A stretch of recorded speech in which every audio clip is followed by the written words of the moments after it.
Civilizations rarely collapse all at once. The fall begins quietly. A lie becomes normal. Justice becomes negotiable.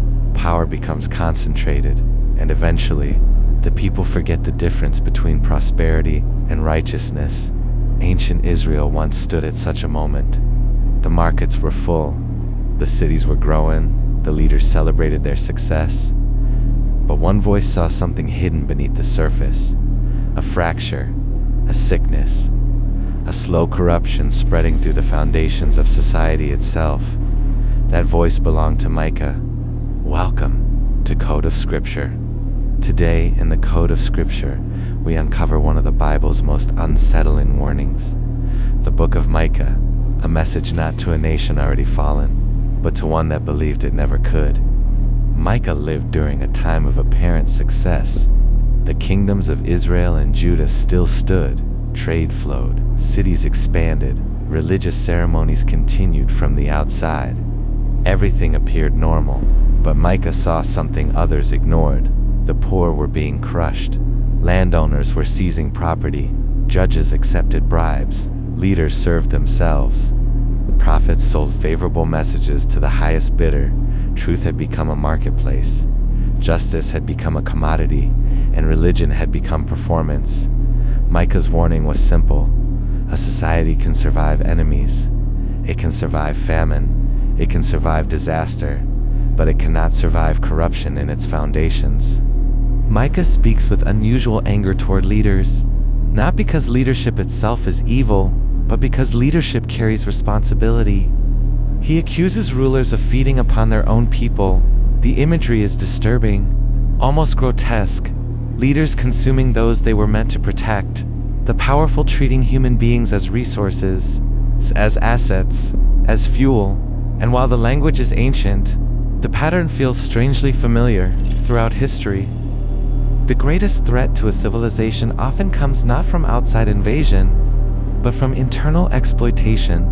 When institutions stop serving people and begin serving themselves, the decay begins, slowly, almost invisibly, until collapse becomes inevitable. Micah saw this long before the collapse arrived. That is why prophets are rarely popular. They describe consequences before anyone wants to believe them. One of Micah's most fascinating observations concerns false peace. There were prophets in his day who promised safety, prosperity, blessing, victory. Everything would be fine. The nation was favored. The system would continue. Nothing needed to change. Micah rejected this entirely, because peace built upon injustice is not peace. It is delay, a temporary silence before a greater reckoning. Ancient societies often preferred comforting voices. Modern societies are no different. The human mind naturally seeks reassurance, but reassurance is not always truth. Sometimes the most compassionate message is also the most uncomfortable one. Micah understood this, and so he refused to speak comfort when warning was required. Then comes one of the most famous passages in all of Scripture. A question echoes through the text.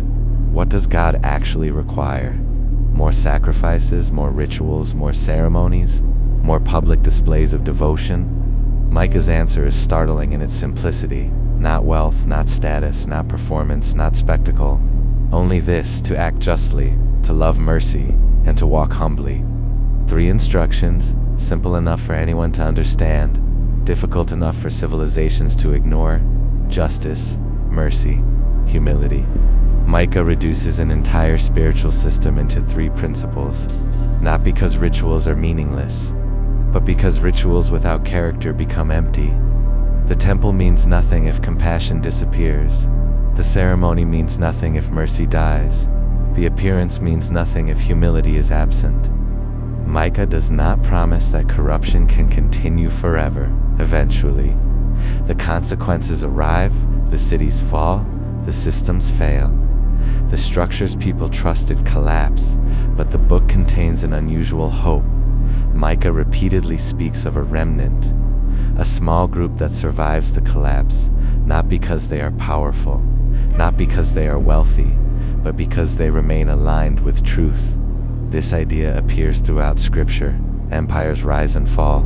Institutions emerge and disappear. But something deeper continues. A remnant. A thread of wisdom carried forward through history.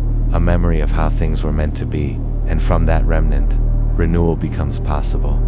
The Book of Micah is not really about ancient Israel, at least not entirely. It is about every civilization, every generation, every society that mistakes success for righteousness. Every culture that values appearance more than integrity. Every system that rewards power while neglecting justice. Micah's warning transcends history because the pattern repeats endlessly. The names change, the empires change, the technologies change. But the temptation remains the same, to build greatness without goodness, to pursue prosperity without mercy, to seek power without humility, and eventually, every civilization must answer the same question. What are its foundations truly made of? Micah stood among people who believed their world would continue forever. He saw the cracks they refused to see. He heard the warning beneath the celebration, and he spoke anyway, because the role of a watchman is not to predict disaster. It is to recognize it while there is still time to change course. Perhaps that is why Micah still feels relevant. His words do not belong to the past. They belong to every age that mistakes comfort for security. Every age that confuses noise for truth, every age that forgets justice, mercy, and humility, and somewhere among the ruins of every fallen civilization, the voice of Micah still echoes, quietly asking the same question: what are you building? And what will remain when the walls finally fall?